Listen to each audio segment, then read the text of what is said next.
तो इसे भिगोना बहुत महत्वपूर्ण है। और ये बहुत बढ़िया क्वालिटी वाला प्रोटीन है क्योंकि इसको जैविक रूप से उगाया गया है। इसमें वो सारा पोषण होता है जो आपको चाहिए।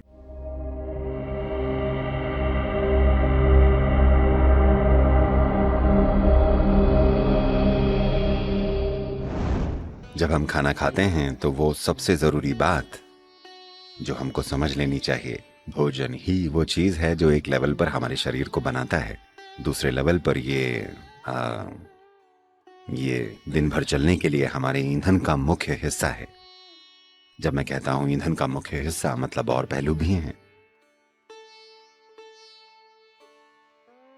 यानी पानी, हवा, सूरज की रोशनी। तो भोजन करने का पूरा पहलू ही संतुलित करना है, यानी आपके जीवन में ज्यादा क्या है। अगर आप एक खास तरह का खाना खाते हैं तो आपकी 70% ऊर्जा उस भोजन से आती है जो आप खाते हैं, जिसका मतलब है पक्का आप दिन में 6 से 8 घंटा सोएंगी। इसका मतलब है शरीर की मरम्मत का समय आपके जीवन का 1/3 है। आपके जीवन का 1/3 हिस्सा यूं ही चला गया बिना आपको पता चले कि हुआ क्या। तो अगर आप अपने खाने का पैटर्न बदल दें, और इसके और भी पहलू हैं, इसमें योग का पहलू भी है, लेकिन अगर आप बदलाव करें, अगर आप इस तरह खाएं,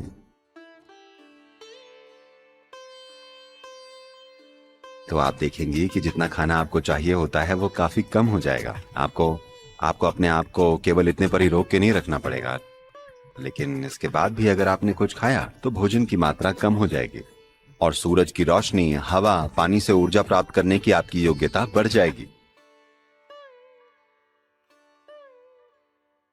अभी जैसा मैंने कहा, ज्यादातर लोगों के लिए उनकी ऊर्जा का 70% भोजन से आता है। अगर आप इसे पलट दें, यानी कि 30 से 40% खाने से आए और बाकी उन 3 स्रोतों से, तो आप देखेंगी कि आपका दिन आराम से 20 घंटे तक चलता रहेगा, बड़े आराम से, और आप ज्यादा जिएंगी। इसका मतलब ये है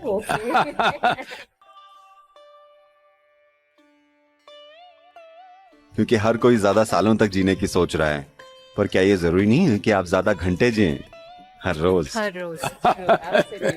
लेकिन बस इतना ही, या फिर आपके सुबह के नाश्ते में और भी कुछ होता है? वैसे आमतौर पर एक अनार का फल भी होता है।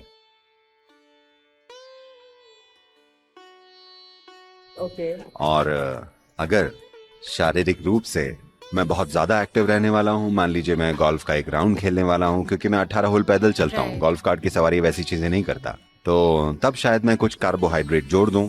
ये एक इडली या एक रोटी या वैसा कुछ हो सकता है। मतलब या तो गेहूं, चावल या बाजरा, इनमें से कोई एक चीज हम जोड़ देते हैं ताकि शारीरिक गतिविधि के लिए हमें जरूरी कार्बोहाइड्रेट मिल जाए। लेकिन अगर मैं केवल एक ज्यादा मानसिक गतिविधि करने वाला हूँ और शारीरिक रूप से मैं ज्यादा घूमने फिरने वाला नहीं हूँ, बैठने वाला हूँ, तो बस इतना ही हो सकता है मैं किसी चीज का एक ग्लास पी लूं। आमतौर पर हमारे पास एक खास तरह का बड़ा तरल सा बाजरे का दलिया या वैसा कुछ होता है जिसे आप कॉफी की तरह पी सकती हैं। मेरा मतलब ये तरल होता है इसलिए। राइट। तो यहाँ मैं ये परोसी गई दिलचस्प चीजें देख सकती हूँ। अगर आप मुझे इसकी इम्पोर्टेंस बताएं, और ये बहुत इंटरेस्टिंग से दिखने वाली पीली और हरी गोलियां, ये क्या है? एक है ताजी पिसी हुई नीम की गोली, नीम की पत्तियों की गोली। दूसरी है हल्दी की गोली। हल्दी हम यहीं आसपास बड़ी उपजाऊ जमीन में उगाते हैं जो पूरी तरह से जैविक या ऑर्गेनिक है, और नीम जाहिर है पेड़ों से आती है। ये दोनों चीजें आपके जीवन में चमत्कार कर सकती हैं। सुबह पहले आप इन 2 चीजों को निगल जाइए, फिर आप 10 से 15 मिनट तक इंतजार कीजिए ताकि ये फैल जाएं, क्योंकि ये दोनों आपके पेट की परतों के सूजन के लेवल को कम कर देंगी।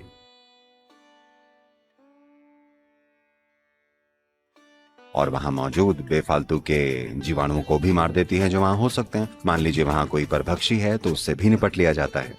और साथ ही ये आप में एक निखार लेकर आता है। ये है अंकुरित मेथी, जो कि शरीर में कोशिकीय स्तर पर सफाई के लिए बहुत महत्वपूर्ण होती है। आपको इसे अच्छे से चबाना चाहिए जब तक कि आपके मुंह में बिल्कुल पेस्ट जैसी न बन जाए, फिर इसको निगल लीजिए। और ये हैं भीगे हुए मूंगफली के दाने। ये 6 से 8 घंटे तक भिगोए गए हैं। तो इसे भिगोना बहुत महत्वपूर्ण है। और ये बहुत बढ़िया क्वालिटी वाला प्रोटीन है क्योंकि इसको जैविक रूप से उगाया गया है। देखिए, ये क्या कहते हैं उसे, वो हाइब्रिड या संशोधित चीज़ों के इतने बड़े बड़े दाने होते हैं, वो खाने वाली चीज़ें नहीं होती। ये असली हैं, ये बिल्कुल वैसे हैं जैसे इनको होना चाहिए। तो ये आपकी प्रोटीन की ज़रूरत को भी पूरा कर देंगे। और इसमें और दूसरे बहुत सारे एंजाइम्स भी होते हैं जो बहुत बहुत महत्वपूर्ण होते हैं। एक समय था जब मैं महीनों तक मूंगफली के दानों और एक केले पर जीवित रहा हूँ। पूरे दिन भर? पूरे दिन। इसमें वो सारा पोषण होता है जो आपको चाहिए। और ये ऑफ कोर्स बादाम हैं। ये मेरी अंतर्राष्ट्रीय यात्रा के लिए हैं क्योंकि ये यहाँ आसपास नहीं उगते। बादाम आसपास नहीं होते, लोग उगा रहे हैं लेकिन ज़्यादा लोकप्रिय नहीं है। और अब ये हैं अखरोट या वॉलनट्स। नट्स के फायदे तो आप जानती हैं। Yes. ये हैं अंकुरित मूंग दाल जो कि प्रोटीन से भरपूर हैं और इसका हरा हिस्सा बड़ा महत्वपूर्ण है। और ये बहुत ज़रूरी है कि बादाम को भिगोया जाए और इसको छील लिया जाए क्योंकि इस तरह के मेवों में अपनी रक्षा करने का अपना खुद का एक तरीका होता है।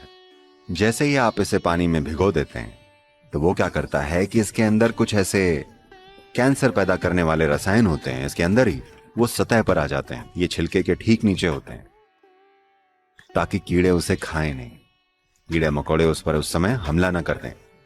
तो आप उसे भिगो देते हैं उसे यह एहसास दिलाने के लिए कि वो उगने वाला है और फिर उसे छील देते हैं। तब आप देखेंगे कि उस तरह के केमिकल्स निकल गए हैं। नहीं तो जब आप बादाम खाते हैं तो आप अनजाने में ही सही कैंसर को पैदा करने वाले हिस्से को भी खा जाते हैं। ओह, ये बड़ी गहरी बात है, मुझे नहीं पता थी। और हाँ, एक बात, मुझे अभी 10 मिनट रुकना पड़ेगा ना इससे पहले कि मैं सब खाऊं। नहीं, आप ट्राई कीजिए। मैं कर सकती हूँ। ओके, बात करते करते करूंगी। मैं शायद बादाम के साथ शुरू करूंगी। आप मेथी नहीं खा रही मैं हैं? लेती हूँ। वो भी कड़वी है। ओह, ऐसा क्या? और ये बहुत अच्छी चीज है। ओके, मैं ट्राई करती ये हूँ। बढ़िया सफाई करती है और ये कोशिकाओं की सूजन को भी मिटा देती है। ये बहुत जरूरी है।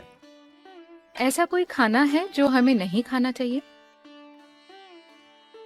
आलू पराठा, छोला bhatura, what is that? Sabudana, Butter chicken. Thank you. Thank you very much. Thank you.